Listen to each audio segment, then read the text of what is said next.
بسم اللہ الرحمن الرحیم۔ حضرت حکم ابن سفیان رضی اللہ عنہ فرماتے ہیں کان النبی صلی اللہ علیہ وسلم اذا بال توضأ ونضح فرجہ، آپ صلی اللہ علیہ وسلم جب پیشاب فرماتے تو وضو کرتے اور اپنی شرمگاہ پہ چھینٹے مارتے۔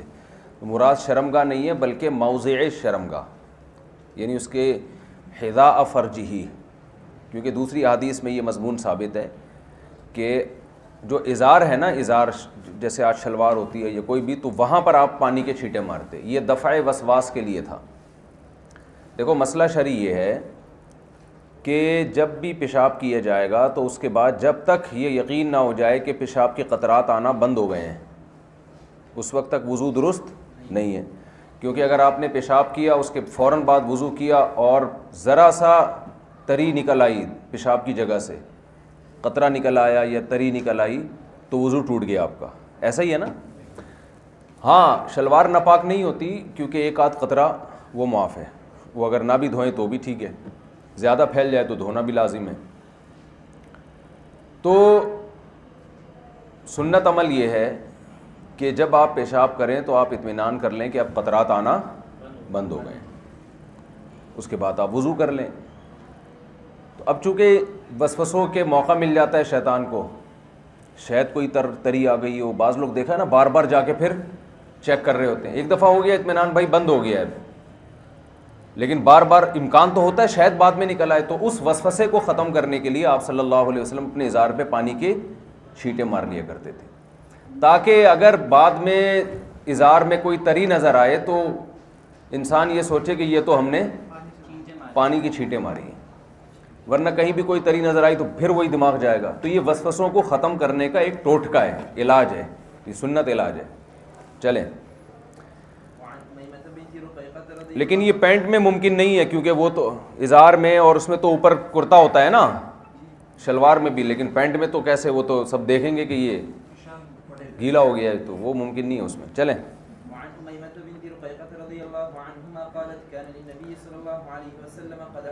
اچھا اس پر ایک اشکال ہوتا ہے کہ ہو سکتا ہے واقعی میں تری نکلی ہو، پھر کیا ہوگا؟ تو بھائی بات یہ ہے کہ ہم اس کے مکلف نہیں ہیں، شریعت نے ہمیں اس کا مکلف بنایا کہ ایک دفعہ جب اطمینان ہو گیا نا، تری بند ہو گئی، تو اب یہ نہیں کہ سارا دن بیٹھ کے وہیں بیٹھے رہو اور دیکھتے رہو، اور بھی دنیا کے کام ہیں۔ تو اس لیے وسوسہ ختم کرنے کے لیے یہ بھی ایک، یعنی اسلام کا اعتدال ہے۔ ورنہ لوگ، یہ جو وہمی لوگ ہیں وہ یہی کرتے رہتے ہیں نا سارا دن بیٹھ کے، آپ نے دیکھا ہوگا ان کا دنیا میں کوئی کام ہی نہیں ہے۔ تو طہارت اسلام پسند کرتا ہے، لیکن اتنی پسند نہیں کرتا کہ طہارت ہی کے علاوہ دنیا میں انسان کا کوئی کام رہے نہیں۔ میں جب یہ حدیث سے مطالعہ کرتا ہوں میں کہتا ہوں یار، کوئی غیر مسلم نیوٹرل ہو کے اگر صرف احادیث کا مطالعہ کر لے گا نا، وہ محمد صلی اللہ علیہ وسلم کی نبوت پر ایمان لائے بغیر اس کے پاس چارہ نہیں ہے۔ ایسی ہے تعلیم جو امی نہ لکھنا جانتا ہو نہ پڑھنا جانتا ہو، لیکن طہارت کا بھی خیال کیا جا رہا ہے، اور ساتھ میں ایسا نہ ہو کہ طہارت میں لوگ غلو کا شکار ہو جائیں، تو اس کا بھی خیال کیا جا رہا ہے۔ اتنی اعتدال، معتدل تعلیمات ایک امی کی طرف سے، یہ ناممکن ہے جب تک کہ یہ اللہ کی طرف سے نہ ہو۔ تو حکیم اختر صاحب رحمہ اللہ فرماتے تھے نا، علوم نبوت خود دلیل نبوت ہیں، علوم نبوت خود دلیل نبوت، اور جس دور میں یہ سکھائے جا رہے ہیں اس ماحول کو آپ دیکھو۔ چلیں، حدیث نمبر 364 عن امیمۃ بنت رقیقۃ رضی اللہ عنہا قالت کان للنبی صلی اللہ علیہ وسلم قدح عن عیدان تحت سریرہ یبول فیہ باللیل، رواہ ابو داود والنسائی۔ حضرت امیمہ فرماتی ہیں کہ رسول اللہ صلی اللہ علیہ وسلم کے لیے کھجور کا جو تنا ہوتا ہے نا، اس کا ایک برتن بنایا جاتا تھا پہلے، اور بعض نے کہا یہ عود کی جمع عیدان ہے۔ عود یا تو عیدان ہے یا عیدان، عیدان تو اس پیالے کو کہتے ہیں جو کھجور کے تنے سے بنایا جاتا تھا، اور عیدان ہے تو پھر عود کی جمع، عود لکڑی کو کہتے ہیں۔ تو لکڑی کا ایک پیالہ تھا آپ کے بستر کے نیچے، جس میں آپ صلی اللہ علیہ وسلم رات کو پیشاب فرمایا کرتے تھے۔ تو اندھیروں میں رات کو نکلنا مشکل ہوتا ہے، تو پہلے زمانے میں لوگ ایسا برتن رکھتے تھے جس میں رات کو پیشاب کرتے تھے۔ قارورہ بھی ہوتا تھا پہلے نا، شیشے کے برتن بھی ہوتے تھے، اس کو قارورہ کہتے تھے۔ چلیں، حکیم لوگ پہلے زمانے میں پیشاب ٹیسٹ کرتے تھے نا، تو بولتے قارورہ لے کر آؤ، قارورہ۔ قارورہ ہے نا، قرآن میں آتا ہے نا قواریر، شیشے کی بوتل، شیشے کا گلاس اس کو کہتے ہیں. چلیں، تو صبح پھینک بھی دیا جاتا تھا، یہ پھینک بھی دیا جاتا تھا. چلیں.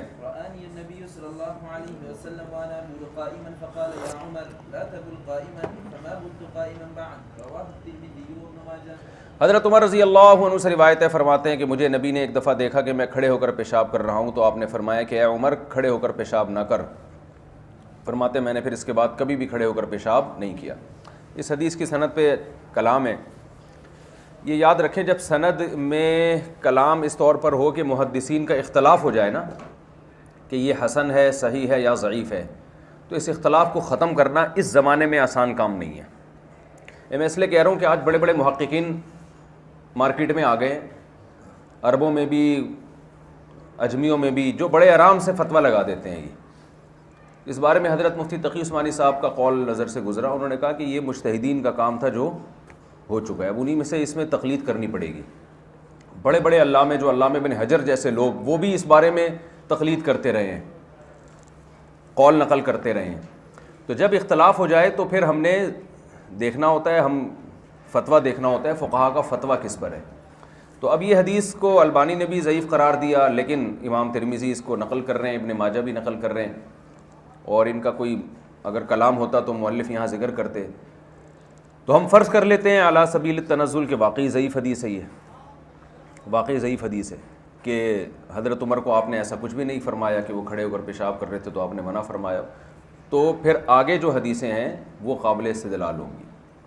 اس میں پہلی حدیث متفق علیہ صحیح حدیث ہے جو آگے آ رہی ہے. حضرت حذیفہ رضی اللہ عنہ فرماتے ہیں قال الشیخ الامام محی السنہ قد صح عن حذیفہ قال اتى النبی صلی اللہ علیہ وسلم السباطۃ قوم فبال قائما. متفق علیہ حدیث ہے کہ حضرت حذیفہ فرماتے ہیں نبی صلی اللہ علیہ وسلم کسی جگہ پہنچے جہاں کچرے کا ڈھیر ہوتا ہے نا، تو وہاں آپ نے کھڑے ہو کر پیشاب فرمایا. یہ حدیث بخاری میں بھی اور مسلم بھی ہے. قیل کان ذلک لعذر، خطیب تبریزی فرماتے ہیں کہ کہا گیا ہے کہ یہ شاید عذر کی وجہ سے تھا.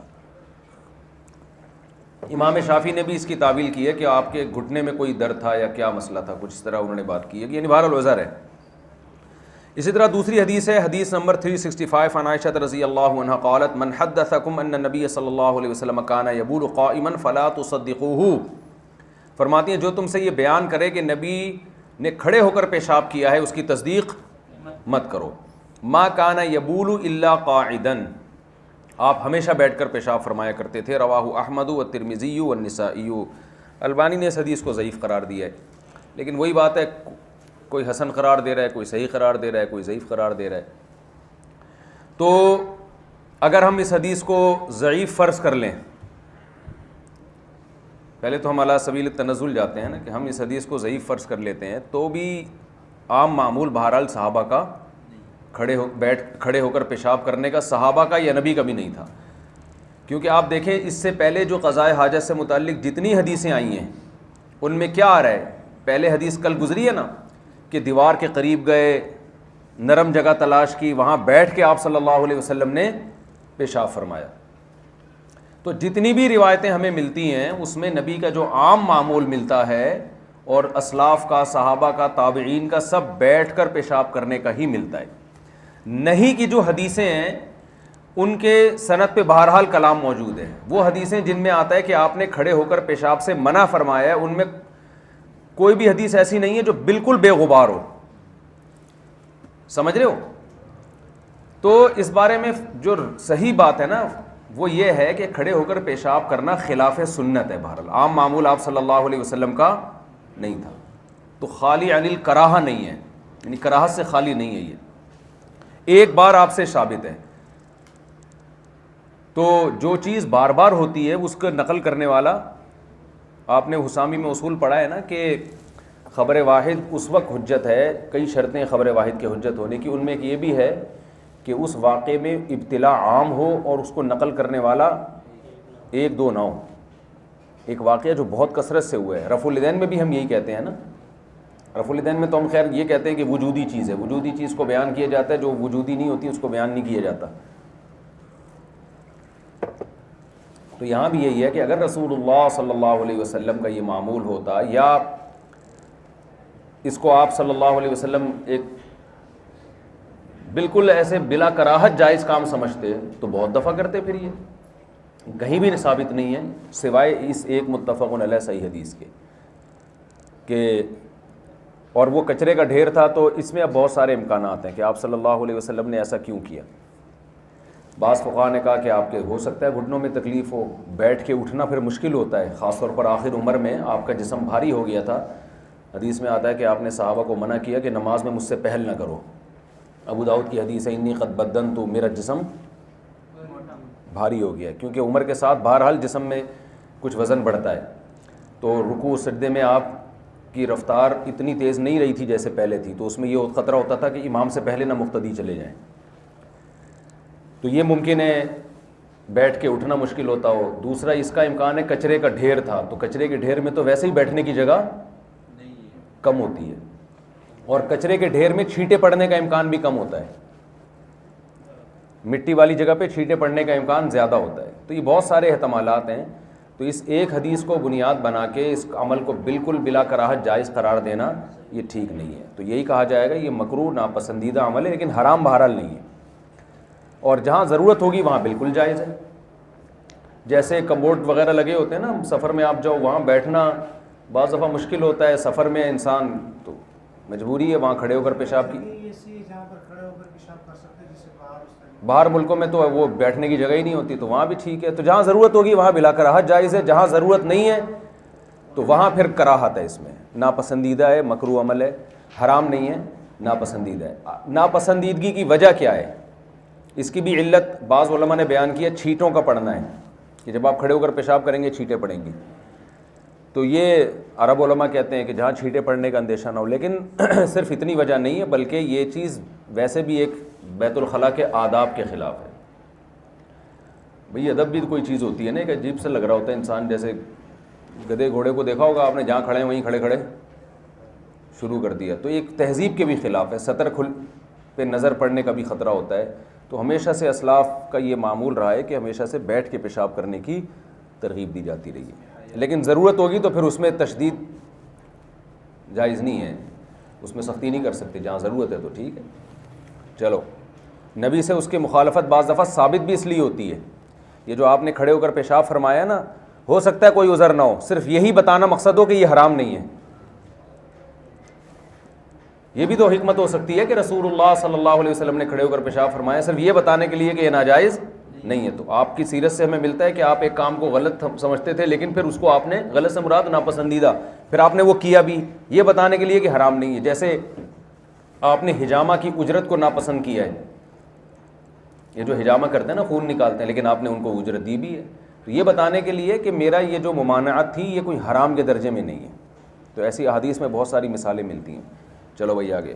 وعن زيد بن حارثة رضي الله عنه عن النبي صلى الله عليه وسلم أن جبريل أتاه في أول ما وحي إليه فعلمه الوضوء والصلاة فلما فرغ من الوضوء أخذ غرفة من الماء فنضح بها فرجه رواه أحمد والدارمي. جی حدیث 366 حضرت زید بن حارثہ فرماتے ہیں رسول اللہ صلی اللہ علیہ وسلم نے فرمایا جبریل میرے پاس آئے فی اول ما اوحی الیہ، جب مجھ پر وحی ہوئی تھی اس کے شروع کے دنوں میں. فعلمہ الوضوء، حضرت جبریل نے آپ کو وضو سکھایا، نماز سکھائی. جب آپ وضو سے فارغ ہو گئے اخذ غرفۃ من الماء فنضح بها فرجہ، تو جب آپ صلی اللہ علیہ وسلم وضو سے فارغ ہوئے تو آپ نے پانی کا ایک چلو لیا اور اپنے شرمگاہ پہ ڈالا. شرمگاہ سے مراد وہ موضع شرمگاہ، اظہار پہ ڈالا، یہی وسوسہ ختم کرنے کے لیے. چلیں، رواہ احمد والدارقطنی. وعن ابي هريره رضي الله عنه قال قال رسول الله صلى الله عليه وسلم جاءني جبريل فقال يا محمد اذا توضأت فانتضح رواه الترمذي وقال هذا حديث حسن. حضرت ابو ہریرہ فرماتے ہیں رسول اللہ صلی اللہ علیہ وسلم نے فرمایا جبریل آئے اور فرمایا اے محمد جب آپ وضو کر لیا کریں تو آپ پانی کی چھینٹیں مارا کریں. لیکن یہ حدیث سند کے لحاظ سے صحیح نہیں ہے. چلیں آگے لکھا ہوا ہے امام ترمذی نے کہا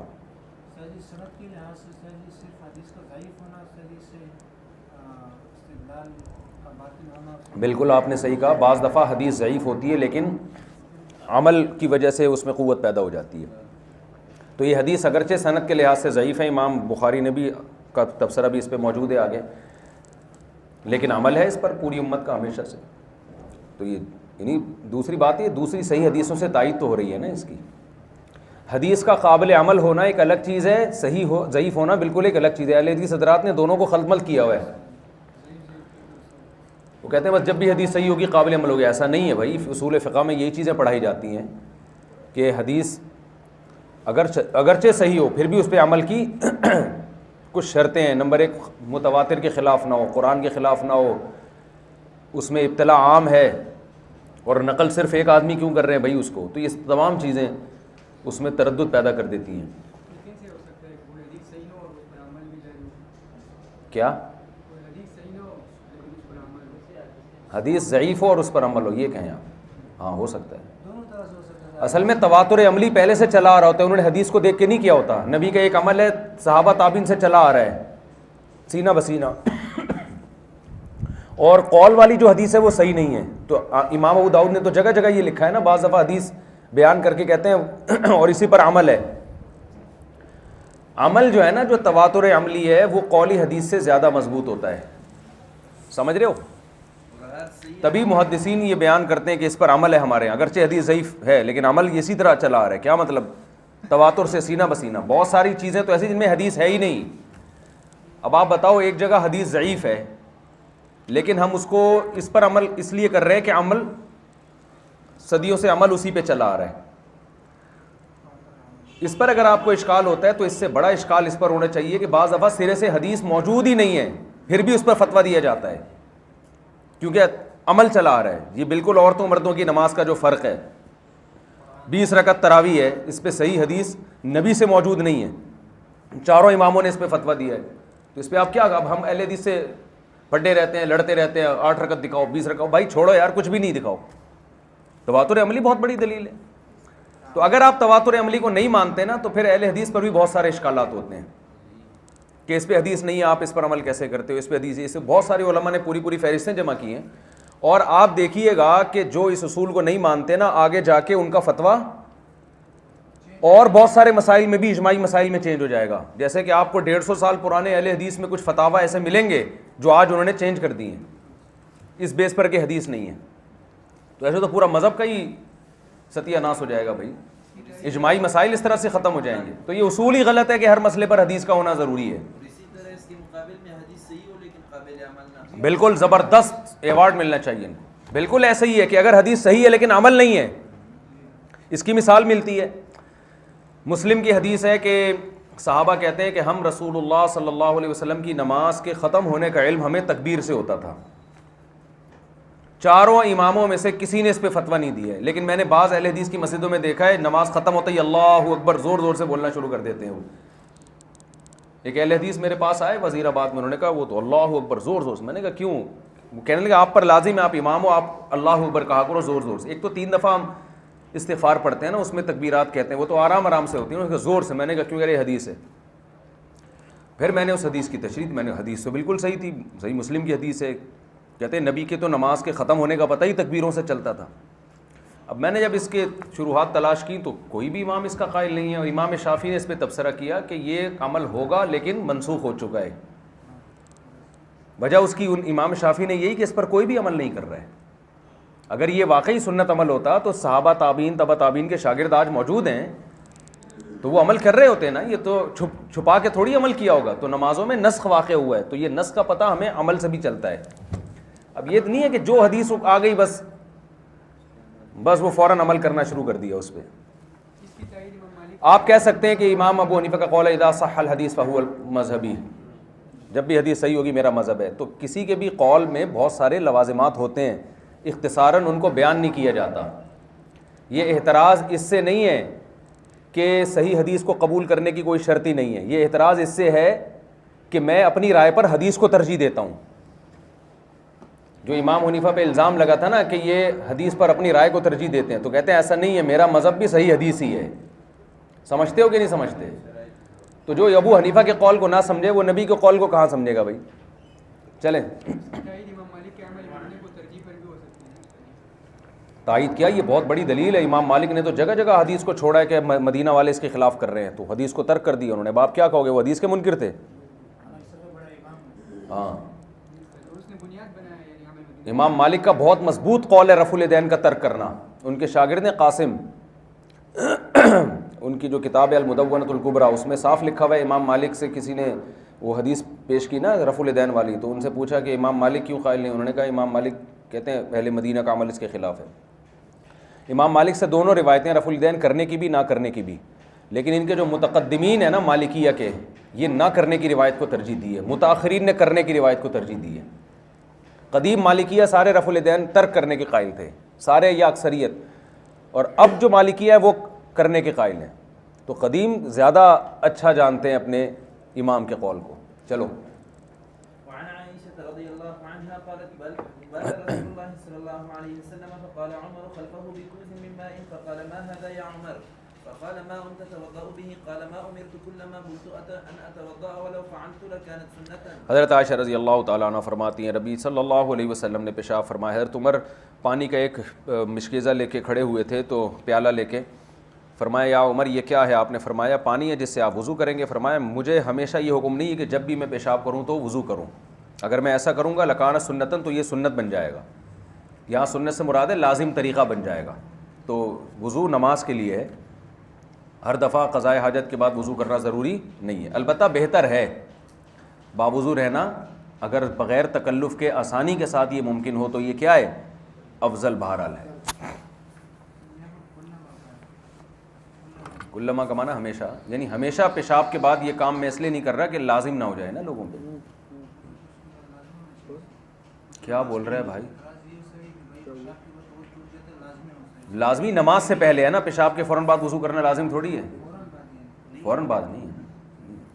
چلو وعن ابي ايوب وجابر ایوبی نہیں بھائی، ابی ایوبا۔ وعن ابي ايوب وجابر وانس رضي الله عنهم ان هذه الايه لما نزلت فيه رجال يحبون ان يتطهروا والله يحب المتطهرين مطهرين قال رسول الله صلى الله عليه وسلم يا معشر الانصار ان الله قد اثنى عليكم في الطهور فما طهوركم؟ قالوا نتوضا للصلاه ونغتسل من الجنابه ونستنجي بالماء فقال فهو ذاك فعليكم رواه حضرت ابو ایوب اور جابر اور انس رضی اللہ عنہم تینوں صحابہ سے منقول ہے کہ یہ جو قرآن کی آیت ہے نا کہ مسجد زرار جب بنی منافقین نے بنائی تو قرآن نے کیا کہا؟ لا تقم فیہ ابدا، یہ مسجد تخریب کاری کے لیے بنائی گئی ہے اور اس کے پیچھے اللہ کی رضا نہیں ہے، تو آپ اس میں کبھی نماز نہ پڑھیں، بلکہ وہ مسجد لمسجد اسس علی التقوی من اول یوم احق ان تقوم فیہ، وہ مسجد جس کی بنیاد تقوی کی بیس پر ہے، اس سے مسجد قباء مراد ہے نا، وہ اس بات کے زیادہ لائق ہے کہ آپ اس میں نماز پڑھیں۔ فیہ رجال، اس میں جو لوگ ہیں یحبون ان یتطہروا، وہ اس بات کو پسند کرتے ہیں کہ خوب پاکی حاصل کریں۔ تطہر باب تفاعل ہے، مبالغہ، یعنی طہارت میں گویا مبالغہ کرتے ہیں، وہ بہت زیادہ طہارت کی فکر۔ تو اللہ نے مسجد کے ساتھ ساتھ جو مسجد کے نمازی تھے ان کی بھی تعریف کر دی۔ جب یہ آیتیں نازل ہوئیں تو رسول اللہ صلی اللہ علیہ وسلم نے انصار سے پوچھا جو اس مسجد قباء میں نماز پڑھتے تھے کہ بھائی اللہ نے مسجد کی تعریف کے ضمن میں تمہاری بھی تعریف کی ہے اور تمہاری طہارت کی تعریف کی ہے کہ بہت صاف ستھرے رہتے ہو، تو کیا وجہ ہے تمہارے اندر کون سا ایسا عمل ہے؟ تو انہوں نے فرمایا، نبی نے فرمایا ان اللہ قد اثنى علیکم فی الطہور، اللہ نے طہارت میں پاکی میں تمہاری تعریف کی ہے۔ فما طہورکم، تمہاری طہارت کیا ہے؟ قالوا نتوضأ للصلاة، ہم نماز کے لیے وضو کرتے ہیں۔ کیا مطلب؟ یعنی ہر نماز کے لیے الگ وضو کرتے ہیں۔ وَنَغْتَسِلُ مِنَ الْجَنَابَةِ، ہم جنابت سے غسل کرتے ہیں۔ وَنَسْتَنْجِي بِالْمَاءِ، اور پانی سے استنجا کرتے ہیں۔ اصل چیز یہ تھی، باقی تو سارے صحابہ بھی کر رہے تھے، لیکن عرب میں دستور تھا بغیر پانی کے استنجا کا ڈھیلوں سے، کیونکہ پانی بہت شارٹ تھا وہاں پہ، آج بھی شارٹ ہے، صحراؤں میں ہر جگہ پانی میسر نہیں ہوتا تھا، تو یہ پانی سے خاص طور پر استنجا کیا کرتے تھے۔ تو آپ نے فرمایا فَهُوَ ذَلِكَ، یہی وجہ ہے، فَعَلَيْكُمُوهُ، اس کو لازم پکڑو۔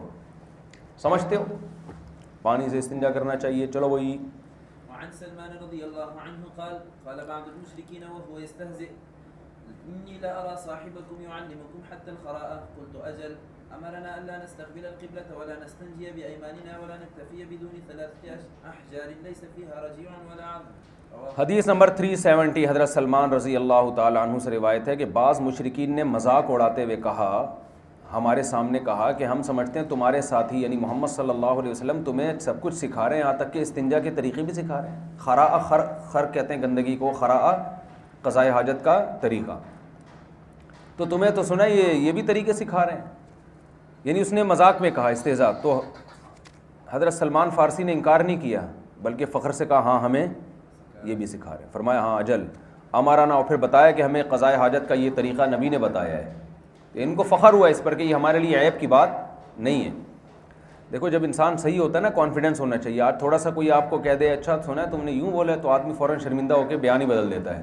وہ دیکھتا ہے لوگوں پہ اثر کیا پڑ رہا ہے اس کا. لوگوں پہ اثر اچھا پڑ رہا ہے تو ٹھیک ہے, نہیں پڑ رہا تو جاؤ.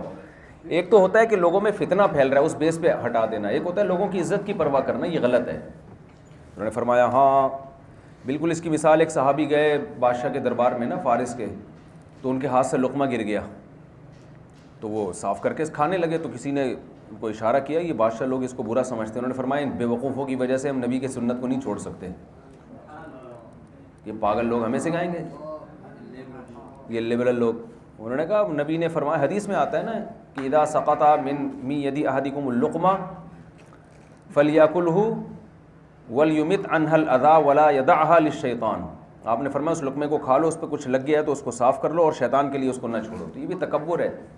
اب یہ نہیں کہ کوئی کچرے میں گر جائے گٹر میں گر جائے تو بھی ڈبکی لگا کے نکال کے کھا رہے ہیں. صوفیوں کا کوئی وہمیوں کا پتہ نہیں ہوتا.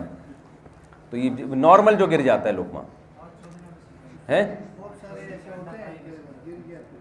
غلط ہے, تکبر ہے, کھا لینا چاہیے اٹھا کے. ممی ڈیڈی ہوتے ایک, بس چھوڑو ممی ڈیڈیوں کو, صحابی سے عبرت حاصل کرو نا. وہ کہہ رہے ہیں یہ ہمیں سکھائے گا, تو یہ کانفیڈنس ہے. حالانکہ صحابی غریب تھے, بالکل پٹے پرانے کپڑے پہنے ہوئے, بادشاہ کا ایک الگ روب ہوتا ہے شاہی خاندانوں کا. تو آپ کو اپنی اس پر جو ہے نا, آپ اگر کسی چیز پر ہو تو کانفیڈنس کے ساتھ اذان دیتے ہوئے شرمایا نہ کرو. کسی مجمع میں ٹرین میں جا رہے ہو جنگل میں اذان دو, لوگ کہیں گے ملا ملا بولے, کوئی بات نہیں یار, بس قیامت کے دن یہ کہہ دینا, فرشتے کہیں گے لبرل آدمی ہے پکڑو اللہ کو نہیں مانتا تھا, تو اس وقت پتہ چلے گا. کیا بول رہا بھائی؟ کیا کیا ڈاکٹر گئے تیل لینے, ڈاکٹر صرف جراثیم کو جانتا ہے, باقی کسی چیز کو اتنا وہمی نہیں بننا چاہیے. اور یار جراثیم کو اتنا بڑا ہوا نہ بناؤ. ہاں تو زمین ہی پہ لقمہ گرتا ہے, دسترخوان پہ گرتا تھا ظاہر ہے. اب ایسی جگہ پہ گر گیا جہاں لوگ ناپاک جوتے لے کے واش روم سے نکل کے وہیں جا رہے ہیں, اور وہیں وہ تو ظاہر ہے پھر غلط ہے. لیکن نارمل مٹی بھی صحیح پاک ہی ہوتی ہے, اس کو صاف کر لو. ہوتا ہی نہیں ہے مٹی میں جراثیم, حقیقت ہے مٹی تو جراثیم کو پاک کرتی ہے. آگے جلدی سے آگے سبق رہ گیا بھائی.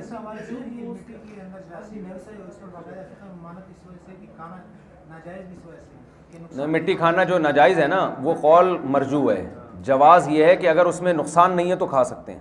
اور دوسری بات یہ تو ایک جزء میں بات بتا تھا, ویسے پانی کے حوالے سے آتا ہے کہ بھائی پی سکتے ہیں, حالانکہ اس میں آج کل اصول یہ ہے کہ بھائی اگر آپ کو جیسا بھی وبا ہے اس میں منع کیا تھا کہ اس سے بچا کر. وہ تو حالات کی وجہ سے تو ایک الگ بات ہے. اب ایک آدمی گٹکے کھاتا ہے, اس کا جھوٹا نہیں پیا جاتا ہم سے. دیکھو کسی کو مزاج کی وجہ سے نہ کرے تو ایک الگ بات ہے نا, یہ وہ ہے تکبر کی بیس پر, یا اس میں عار محسوس کرنا کہ لوگ کیا کہیں گے. اس بیس پر اگر آپ لقمہ اٹھا کے نہیں کھا رہے کہ لوگ کہیں گے غریب آدمی ہے کبھی کھانے کو ملا نہیں, اس بیس پہ ہاں اگر واقعی آپ کی کوئی طبیعت میں کراہت آ گئی ہے اس سے تو پھر ایک الگ بات ہے, وہ کوئی فرض تھوڑی ہے. جھوٹا پیا ہے, سنت ہے جھوٹا پینا, لیکن اگر آپ کو اس بیس پہ ہے کہ اگلے کے دانت کیسے ہیں, یا پھر آج کل لوگ اتنے مختلف کلچروں کے مختلف جگہوں کے لوگ ہیں, کسی کا کیا پتہ کون کیا کر رہا ہے. تو اس بیس پہ کوئی جھوٹا نہ پیے تو ٹھیک ہے.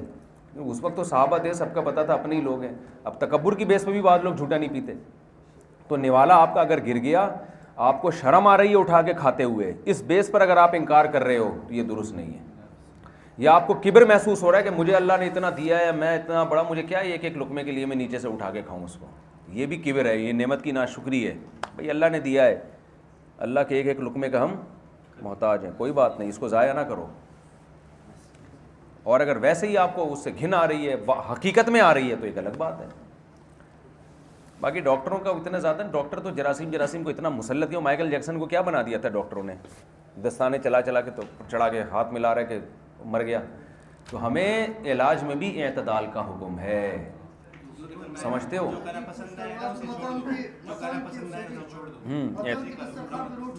ہاں اعتدال کا حکم ہے علاج میں بھی, اس میں بھی. چلو آگے. وعن عبد الرحمن بن حسنة رضي الله عنه قال خرج علينا رسول الله صلى الله عليه وسلم وفي يده الدرقة فوضعها ثم جلس فبال إليها فقال بعضهم انظروا إليه يبول كما تبول. ہاں حدیث 371 حضرت عبد الرحمن ابن حسنہ فرماتے ہیں کہ ہمارے پاس نبی صلی اللہ علیہ وسلم آئے, آپ کے ہاتھ میں درقہ تھا. درقہ کہتے ہیں زرہ کو, جو لکڑی کی نہ ہو, جس میں لکڑی وغیرہ نہ لگی ہو اور چمڑے کی ہو, تو وہ زرہ کی طرح کے ایک چمڑے کا ٹکڑا ہوگا, تو وہ آپ کے ہاتھ میں تھا. فوضعہا, آپ نے اپنے سامنے رکھ دیا تاکہ بے پردگی نہ ہو, یعنی پیشاب کرنے سے پہلے اس کو ڈھال بنا دیا. ثم جلس فبال الیہا, پھر آپ بیٹھے اور پیشاب کیا اس کی طرف رخ کر کے. تو بعض لوگوں نے, یہودیوں نے جو منافق تھے, انہوں نے مذاق اڑایا. انظروا الیہ یبول کما تبول المرأة, یہ ایسے پیشاب کر رہے ہیں جیسے عورتیں کرتی ہیں. اس سے پتہ چلتا ہے وہ تو جہاں کھڑے کھڑے شروع کر دیا, بھائی آدمی ہے, ہمیں کیا شرمانا. اور نبی صلی اللہ علیہ وسلم اتنی حیا کا خیال کر رہے ہیں, تو مذاق اڑایا, یہ کیا کر رہے ہیں, معاذ اللہ عورتوں کی طرح پیشاب کر رہے ہیں. نبی نے یہ بات سن لی, آپ نے فرمایا ویحک, تمہارا ناس ہو. یہ جملہ بددعائیہ نہیں تھا, یہ لطف کا جملہ تھا. اس زمانے میں محبوب کو بھی یہ کہا جاتا تھا. اما علمت ما اصاب صاحب بنی اسرائیل, کیا تمہیں پتہ نہیں ہے کہ بنی اسرائیل کے ان شخص کا حال, ان کو کیا عذاب پہنچا تھا. کانوا اذا اصابہم البول, بنی اسرائیل کے جب پیشاب لگتا, قرضوہ بالمقاریض, تو کینچیوں سے اس جگہ کو کاٹ ڈالتے. یعنی کپڑے پر اگر پیشاب لگتا تو وہ دھوتے نہیں تھے بلکہ اس جگہ کو کاٹ ڈالتے تھے. یہ ان کے مذہب میں اللہ نے حکم دیا تھا ان کو. فنہاہم, تو کسی شخص نے انہیں اس عمل سے روکا. فعذب فی قبرہ, روکنے والے کو قبر میں عذاب دیا گیا. رواہ ابو داؤد و ابن ماجہ. کیا مطلب کہ تمہیں اس حکم پر تعجب ہو رہا ہے, کیونکہ یہ یہودی تھا نا, یا منافق تھا, منافق بھی یہودی ہوا کرتے تھے. تو آپ نے ان کو انہی کے مذہب سے استدلال کیا کہ ہم جو بیٹھ کر شرمگاہ کو چھپا کر لوگوں کی نظروں سے حیا کے ساتھ پیشاب کر رہے ہیں, یہ شریعت کا حکم اتنا مشکل نہیں ہے جتنا مشکل بنی اسرائیل کا یہ حکم تھا کہ کپڑے پر پیشاب لگ جائے تو کپڑے کو کاٹ ڈالو. تو وہ کتنا زیادہ طہارت کا اہتمام کرتے ہوں گے. لیکن جب حکم تھا تو اس حکم کا مذاق اڑانا بھی جائز نہیں تھا. جس نے مذاق اڑایا, بلکہ مذاق بھی نہیں اڑایا, اس عمل سے روکا, اس کو بھی اللہ نے قبر میں عذاب دیا ہے. تو آپ نے فرمایا کیا تمہیں معلوم نہیں ہے. اس سے پتہ چلتا ہے کہ یہ بنی اسرائیل میں مشہور واقعہ تھا. یہ تو شریعت کے کسی حکم پہ روکنا تو یہ قبر کے عذاب کا ذریعہ بن سکتی ہے. اس لیے آپ نے اس کو, ہماری شریعت میں اتنی سختی نہیں ہے. چلو, کیا سمجھ میں نہیں بھائی. عذب فی قبرہ, جس نے روکا تھا نا بنی اسرائیل کو, مذاق اڑایا تھا نا, انہی میں کوئی لبرل آدمی ہوگا, اس نے کہا یہ کیا ہے, اگر کپڑے پہ پیشاب لگ جاتا ہے تو اتنا حصے کو کینچی سے کاٹ ڈالتے ہو, غلط کر رہے ہو. تو اس کہنے پر اللہ نے اس کو عذاب دیا. اس لیے جب شریعت کا حکم ہے تو ماننا چاہیے. چلیں. وعن مروان الأصفر قال رأيت ابن عمر رضي الله عنهما أناخ راحلته مستقبل القبلة ثم جلس يبول إليها فقلت يا أبا عبد الرحمن أليس قد نهي عن هذا قال بل إنما نهي عن ذلك في الفضاء فإذا كان بينك وبين القبلة شيء يسترك فلا بأس. حضرت مروان الاسفر فرماتے ہیں میں نے ابن عمر کو دیکھا کہ اپنی سواری کو انہوں نے بٹھایا, قبلے کی طرف رخ کر کے, پھر اسی طرف پیشاب کرنا شروع کر دیا. میں نے پوچھا اے ابو عبد الرحمن, حضرت عبداللہ بن عمر کی کنیت ہے, کیا اس سے منع نہیں کیا گیا آپ قبلے کی طرف پیشاب کر رہے ہیں؟ انہوں نے فرمایا اس سے فضا میں ہمیں منع کیا گیا ہے, اگر آپ کے اور قبلے کے درمیان کوئی چیز ہو جو آپ کو چھپا ڈالے تو اس میں کوئی حرج نہیں ہے. یہ عبداللہ بن عمر کی اپنی رائے تھی, اجتہاد تھا. تو اس کے مقابلے میں حضرت ابو ایوب انصاری کا اجتہاد ہے, اور مرفوع روایات اس طرف زیادہ ہیں. چلیں.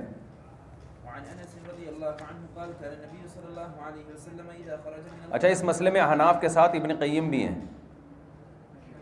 حنابلہ میں ابن قیم کی بھی یہی رائے ہے کہ فضا اور بنیان ہر جگہ یہی قبلے کی طرف رخ نہیں کر سکتے. ہاں, ابن تیمیہ کے جو شاگرد ہیں. چلیں. الحمد لله الذي أذهب عني الأذى وعافاني رواه ابن ماجه. وعن ابن مسعود رضي الله عنه قال لما قدم وفد الجن على النبي صلى الله عليه وسلم قالوا يا رسول الله إنه أمتك انہا امتک, نہیں ینہا, آپ روکیں اپنی امت کو. جنات آئے نبی کے پاس اور کہنے لگے یا رسول اللہ اپنی امت کو روکیں, ان یستنجوا بعظم او روثۃ او حمامۃ. الحمدللہ, کہ وہ ہڈی سے یا گوبر سے یا کوئلے سے استنجا کریں. فإن اللہ جعل لنا فیہا رزقا, اللہ نے ہمارا اس میں رزق رکھا ہے. نبی صلی اللہ علیہ وسلم نے منع کر دیا. ہڈی میں تو رزق ہے, کوئلے میں اور روس میں تو کوئلے کا کوئلے میں بھی ہو سکتا ہے واللہ عالم، لیکن جو روثا ہے نا، گوبر میں کیسے رزق ہے جنات کا؟ تو دوسری حدیث میں آتا ہے ان کے جو جانور ہیں نا جنات میں، ان کا رزق گوبر میں ہے. تو جانور، یہ جنات میں بھی یہ مخلوق ہوتی ہے، ان کے انسان بھی ہوتے ہیں، ان کے جانور بھی ہوتے ہیں، پورا جہان آباد ہے ان میں بھی. چلو یکفی نہیں بھائی، ابھی تو وقت باقی. باب السواک، مسواک کباب. چلو قال رسول الله